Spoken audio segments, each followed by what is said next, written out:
Oi gente, tudo bem? Hoje eu tô aqui então para falar com vocês sobre os meus livros favoritos da vida. Não todos, né? Porque eu separei esse vídeo em grupos, então nós vamos fazer uma série onde eu vou falar sobre não os melhores livros que eu li. Isso daí seria tema para um outro vídeo, mas os que eu gosto mais, porque são coisas diferentes. A gente tem que saber separar, porque às vezes a gente gosta daquele livro que é bem ruinzinho e às vezes a gente não gosto daquele que é maravilhoso. Inclusive, eu acho que eu também vou usar isso para tema de vídeo no futuro. Se vocês quiserem, comenta aqui embaixo. Mas por hoje a gente vai falar de gosto pessoal mesmo. Eu separei 4 livros que eu amo muito e que são favoritos oficiais. E eu sei disso porque são todos livros que eu reli pelo menos uma vez. Eu acho que não tem prova maior de que o livro é bom pra você ou de que você tem uma conexão com ele do que você continuar querendo voltar pra história repetidas vezes e que a cada vez que você faz isso, você realmente se sente recompensado e que valeu a investida. E por ter feito isso com esses 4 livros que eu tenho a segurança de vir mostrar eles pra vocês numa lista definitiva. Porque eu queria fazer uma lista que eu não tivesse que ficar corrigindo com outros vídeos. A ideia é fazer uma coisa cumulativa. Então a cada novo vídeo eu só vou mostrar, né, novos títulos e não tirar alguns para que novos possam entrar, entenderam? Eu quero mostrar aquilo que é absoluto, sabe? Nada de talvez, só sim, né? Bem profundo. Então é isso. Esse foi o critério de hoje, porque tinha que ser alguma coisa acima de mim, sabe? Porque eu também tenho outros livros que eu amo e que eu acho que eu não precisaria temer colocar aqui, mas como eu sou eu e às vezes não muito confiável, é melhor estabelecer grupos, né? Então hoje é o grupo da releitura, espero que vocês gostem. Começando pelo primeiro, que eu terminei de reler há 1 hora mais ou menos, e é o livro que eu mais li na vida, eu li ele 4 vezes. 4 vezes. Se ele não for um favorito, não pode ser mais nada, porque nenhum outro poderia ser. Na verdade, não tem explicação pra eu ler esse livro 4 vezes. Não me pergunto que eu também não sei. Mas é Voragem, do Junichiro Tanizaki, que tá esgotada. Essa minha edição é da Tag, foi enviada pela curadoria em junho de 2018. Eu era um bebê, eu tinha 11 anos e eu li ainda sendo bebê. Eu tinha 12 daí, acho que foi setembro, né? E eu não gostei dele. Eu não sei dizer, na verdade, hoje, se eu não gostei ou se eu não queria gostar, porque ele não é uma coisa muito apropriada pra você ler com essa idade. Não é nem por, ai, moralismo, não pode. Não é isso. É porque tem nuances aqui que eu jamais pegaria naquela época, que eu só fui pegar hoje, com quase 18, tipo, faltam uns meses ainda, né? Mas quase 18 que dei com a malícia necessária, eu falei, ah, então isso explica muita coisa. E eu ainda, vou dizer pra vocês, eu ainda não tenho muita certeza de muita coisa que acontece aqui dentro, porque é uma história que eu acho que é até feita pra isso, pra você não saber exatamente o que aconteceu e ficar na dúvida, porque existem vários caminhos possíveis e porque é tanta reviravolta, tanta coisinha que você fica sempre se perguntando, e dessa 4ª leitura eu tive uma impressão muito diferente das outras, porque foi a vez que eu mais demorei pra ler, eu acho que eu levei mais de uma semana, mas porque eu tava dando atenção pra filme mais do que pra livro. E daí então eu parava pra ler pouco, só que hoje eu sentei e eu li tipo tudo que faltava, e eu falei, nossa, mas que negócio, porque a escrita nesse livro é perfeita, porque é tão genial a escolha de palavras, é tudo assim no momento certo. A Sonoko, que é a narradora, que tá contando a sua história pro sensei, que a gente entende como o próprio autor, é uma das melhores narradoras que eu já vi, porque, primeiro, ela tem uma voz tão própria que o rosto dela, que você imagina, vem das palavras que ela usa. É uma coisa assustadora. E ela é revoltada, ela é mimada e nada confiável. Então tudo que ela tá contando, você fala, ah, mas ela tá falando isso? Pode ser que seja, na verdade, o oposto. É uma dubiedade muito bem trabalhada. E ela vai contar pra gente como que ela veio a se relacionar com uma mulher chamada Mitsuko e que acabou enredando ela numa grande novela. Esse livro é uma boa novela pra quem gosta, pra quem foi criado, assim como eu, por novelas das 8 e cresceu vendo gente assistindo. Vocês vão ter um apelo com essa história. E pra galera que curte ali produções mexicanas também. Porque é aquele melodrama, aquele exagero, que muitas vezes, pelo menos nas outras não, foi só nessa 4ª leitura que eu achei isso, cai numa comédia involuntária maravilhosa. Eu ria várias vezes, eu dei muita risada lendo, mas nas outras eu fiquei severamente perturbado pelo final. Nas outras 3 leituras eu terminava e eu ficava tipo um tempão sentado pensando tipo, nossa, tem alguma coisa errada comigo. E aí depois você entende que não é com você, é com a narradora, e daí você foi sendo levado junto, carregado pelo que ela te contou. E daí quando aquilo culmina no lugar obscuro que culmina, você não consegue se sentir de outra forma. Aliás, consegue depois de 3 leituras, porque nessa quarta, eu talvez já desarmado por ter visto esse desfecho várias vezes, até saber de cor alguns pedaços do livro todo, tá? Se você me perguntar... É que nem A Câmara Secreta, que é o meu filme favorito. Harry Potter e A Câmara Secreta. Pode ser idiota pra algumas pessoas. Eu amo, é meu filme do coração. Toda vez que eu reassisto, eu já decorei todas as falas. Eu sei, dublado ainda, de cor e salteado. E essa sensação, assim, de saber, ah, tá, acontece isso. E eu sinto isso um pouco aqui. E não sei se por isso, talvez também, mas isso me ajudou a ter um olhar mais maduro agora da história. Porque não só eu peguei mais nuances ao longo, mas como também o final me pareceu não tão definido quanto eu sentia no começo, mas então parece que ele me diz mais coisas, mais do que eu consegui pegar agora, mesmo depois de ter lido o livro tantas e tantas vezes. Ou seja, ele ainda não acabou de me dizer tudo aquilo que ele podia, o que posiciona ele dentro daquela caixa que o Ítalo Calvino criou, né? O clássico é o livro que nunca termina de dizer o que ele tinha pra dizer. E para muitas pessoas talvez esse livro não diga nada, mas para quem tem interesse em histórias sobre desejo, sobre intensidade, sobre como existe em todas as relações humanas um quê de possessividade, de tipo assim, de você precisar ter, talvez não a pessoa, mas uma característica. Para quem se interessa sobre essa questão, tem um personagem aqui dentro que ele é meio andrógeno, assim, porque ele é efeminado, mas ele é homem, e isso coloca pra questão um puta debate que eu não tinha visto. Não tinha visto. Com essa clareza como eu vejo agora. E a própria simbologia da cultura japonesa, que é inevitável, né, porque o livro é japonês, e de falar da escolha, né, de falar não é deusa, ou Bodhisattva, não sei, da Kanon, que é associada a Mitsuko no início e no final do livro, também é uma coisa que ainda falta estudo da minha parte. Então, para além de me divertir, de me arrancar risada com a eloquência absurda e com a absurdez dos próprios eventos, o livro ainda me causa esse tipo de efeito, de eu querer ainda pensar em ler uma quinta vez. Eu fiz a conta, em 6 anos eu li esse livro 4 vezes, então é como se eu estivesse lendo uma a cada 2. Eu vou instituir essa tradição, daí em 2026 eu leio de novo e a gente comenta pra ver o que aconteceu, porque pode acontecer de tudo, gente. Você espera qualquer coisa do Tanizaki, pra um cara que escreveu esse livro, A Quem Prefiro Urtigas, Diário de um Velho Louco, ou você ama ou você odeia, não tem meio termo. Até você pode ficar na dúvida, mas ainda assim, você ficou na dúvida porque você foi balançado, entendeu? Não porque, pra mim foi qualquer coisa. Não, ninguém acha esse livro qualquer coisa, tá?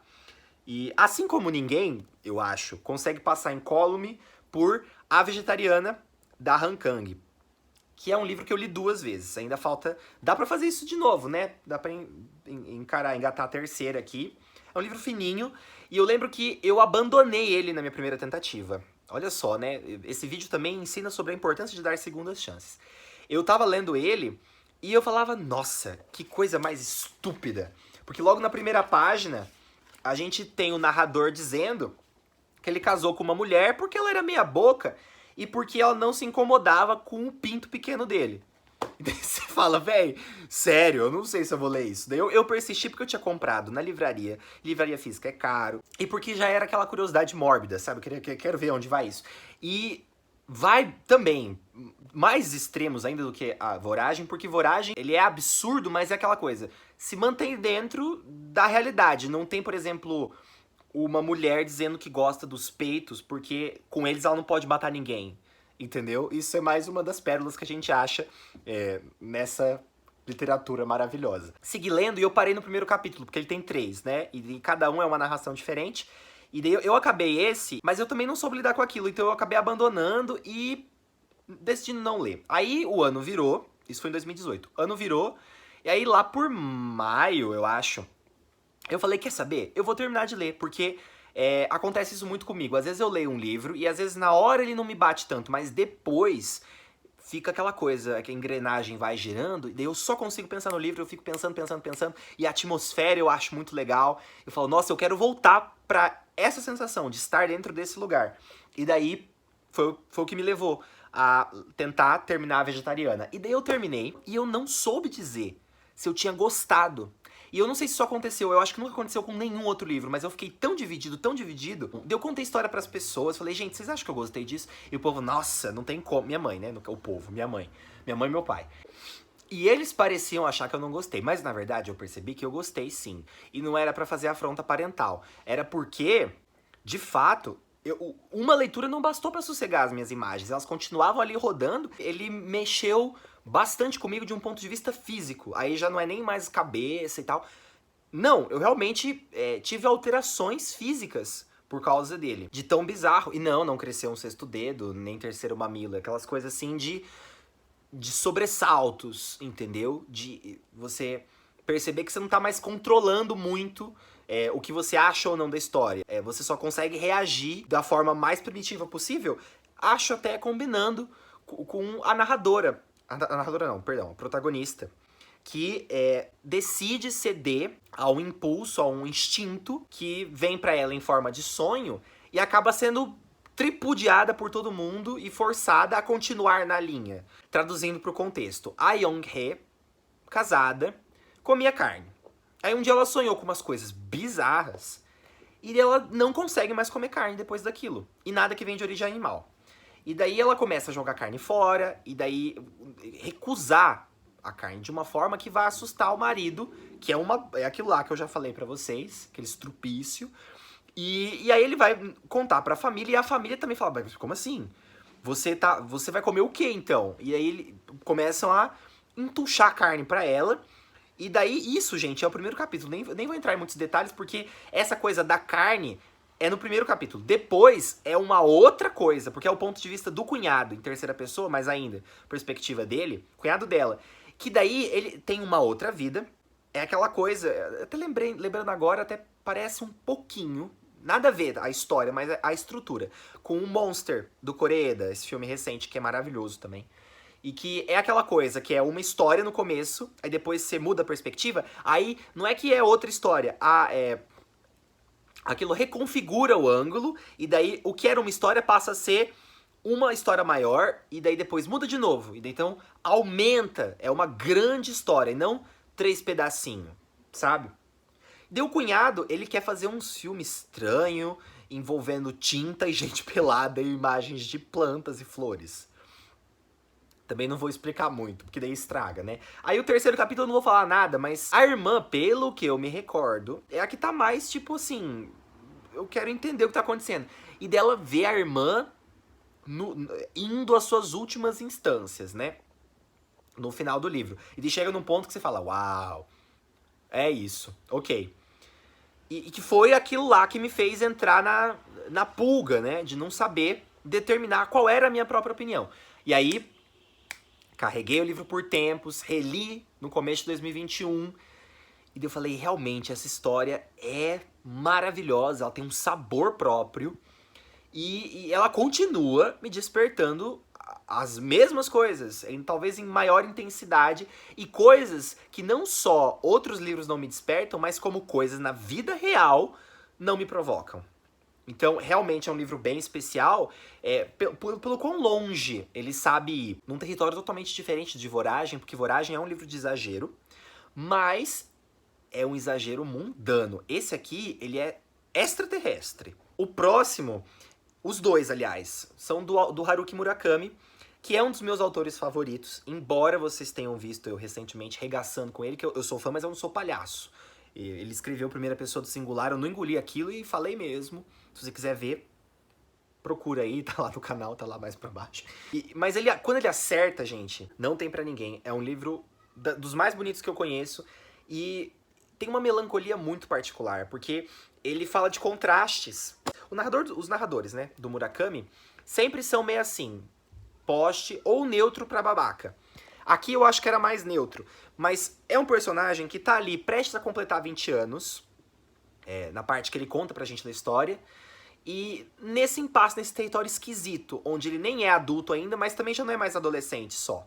Então, nessa hora ele se vê confrontado ao encontrar de novo a Naoko, que era a ex-namorada do melhor amigo dele que se matou. Os dois nunca mais se viram desde então, e deles, quando se reencontram, as coisas estão todas diferentes. E aí o Toru vai se apaixonar pela Naoko. Mas ele também vai conhecer, numa altura próxima, a Midori, que é o oposto da Naoko. Então, enquanto a Naoko tá deprimida, passando uma barra, mentalmente falando, a Midori, ela é engraçada, ela é a sátira em pessoa. E ele vai se ver, não só nessa coisa, o envolvimento amoroso, não é isso. É aquela coisa, a vida e a morte se sobrepondo, ali não brigando, mas orbitando o protagonista que não sabe pra onde vai. E eu acho que ele captura muito bem esse espírito do amadurecimento, como é difícil, e nem nessa categoria difícil, mas como é por si só. Que essa coisa de dizer, é fácil, é difícil, é lugar comum. O livro, ele entende de uma forma mais íntima. Não só isso, como também o assunto da morte. Que no Japão, a morte por suicídio, todo mundo sabe, é muito alta. Porque lá existia essa coisa de que as pessoas achavam que era até honroso, era até nobre no passado, você se matar pra pagar alguma... Às vezes você fez alguma coisa, se sentiu com a honra maculada, a pessoa se matava e sentia que estava paga a dívida que ela tinha com a sociedade. Felizmente isso mudou, eu acredito. Mas ainda tem muita incidência de suicídio lá e nos outros países orientais. Então, eu acho que muito por isso o Murakami entende essa depressão, porque é um peso que figura, eu acredito, né, sobre todos os cidadãos de lá. Ainda mais a memória de guerra, tem tudo isso. Então, é um livro que se passa nos anos 60, tem mais esse detalhe, assim, né? Então ele é vibes, ele é estético. Ele tem um final, um último parágrafo belíssimo, onírico, que meio que sintetiza tudo. As coisas todas ficam em harmonia. E também, uma coisa muito interessante nesse livro é a forma como os personagens usam o sexo para preencher os espaços vazios neles.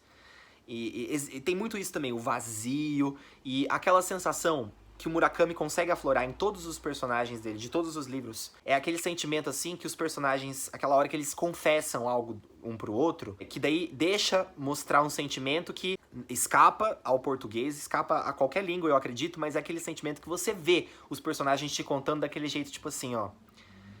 É isso, eu não tinha o que fazer, além de te contar, além de sentir aquilo lá que eu senti. Não é nenhuma conformação, é uma coisa, assim, de... É uma honestidade, sabe? E ao mesmo tempo que existe a confusão e o hormônio, é muito bonito. E pra temperar, o título vem de uma música dos Beatles que é impressionante. Como casa, como tem a ver. Chega até a assustar. Tem momentos nesse livro que são deprimentes, então fica aí o aviso, se você tá passando por um momento difícil, talvez seja melhor evitar essa leitura agora. Né? Espera estar no momento com a cabeça mais tranquila, porque ele realmente é um livro bem sensível. E aí o último, pra encerrar a lista, do mesmo querido, Minha Querida Sputnik. Esse, assim como Norwegian Wood, eu li 2 vezes. E esse, assim como Voragem, eu não gostei. Só que esse aqui, o Voragem eu ainda tenho as minhas dúvidas, mas esse aqui eu posso dizer categórico pra vocês, eu não gostei na minha primeira leitura. Não gostei. De forma nenhuma. Eu até lembro que eu liguei pro meu pai e falei, olha que história idiota. E eu contei tudo e... arregaçando, só que a última linha dele nunca me deixou em paz.